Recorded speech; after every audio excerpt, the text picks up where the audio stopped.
দেশ আজ কলঙ্কিত, এর দায় আপনার এবং আমার, সবাইকে নিতে হবে। কেন নিতে হবে? পরপর 2 দিনে 2টি ঘটনা। আজকের ঘটনা, ছিনতাইকারীদের হ্যাচকাটানে গৃহবধূ রিস্কা থেকে পড়ে নিহত। গতকালকের ঘটনা, জামালপুরে রাস্তা থেকে একটি মেয়েকে জোরপূর্বক তুলে নিয়ে গেল, মাইক্রোতে করে তুলে নিয়ে যায়, মানুষ চেয়ে চেয়ে দেখে। আমাদের চোখের সামনে অপরাধগুলো হয়, আমরা চেয়ে চেয়ে দেখি। আমাদের চোখের সামনে এত জঘন্যভাবে অপরাধ হইতেছে, আমরা ভয় পাই, মৃত্যুর ভয়। পৃথিবীর এমন একটা প্রাণী দেখাতে পারবেন, মানুষ তো দূরের কথা, এমন একটি প্রাণী যে প্রাণী মৃত্যু হবে না, হয় নাই, যে প্রাণী মৃত্যু নাই। আপনার আমার সবার মৃত্যু আছে, এতে কোনো সন্দেহ নাই। আমি আজকে যে ভিডিও ক্লিপটা দিতেছি, পরবর্তী ক্লিপ দিতে পারবো কিনা তার কোনো গ্যারান্টি নেই, কোনো গ্যারান্টি নাই।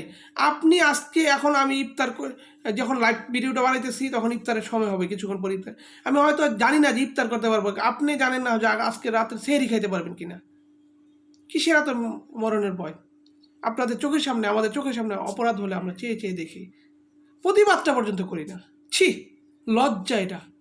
এই লজ্জা যখন আপনার পরিবারের উপরে ওঠে, যখন আমাদের পরিবার ওঠে, তখনই আমাদের বিবেক জায়গা ওঠে। এর আগে আর বিবেক জাগবেই না। বিবেক আপনার কখনো কাজই করবে না। বিবেককে পুরা ধামাচাপা দিয়ে দিচ্ছেন।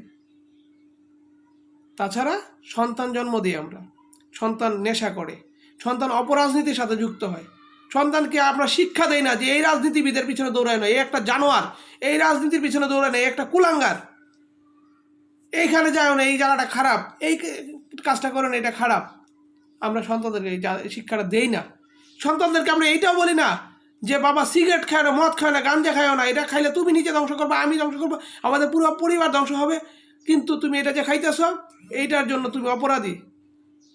আপনি আপনি পিতামাতা হিসাবে সন্তান যখন নেশা করে, তখন সেই সন্তানকে আপনার ব্যত্রাঘাত করা উচিত, সেই সন্তানকে উপযুক্ত শাস্তি আপনার দেওয়া উচিত।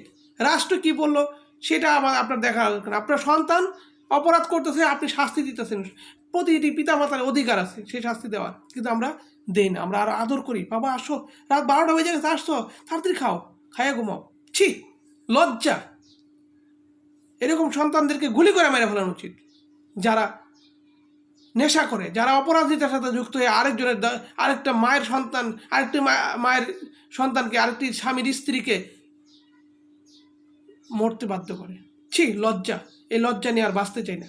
মানুষ হয়ে যান সবাই। আসুন সবাই অপরাধের প্রতিবাদ করি। এটাই হোক আমাদের আগামীর বাংলাদেশ, নাহলে বাংলাদেশ ধ্বংসের দ্বার প্রান্তে।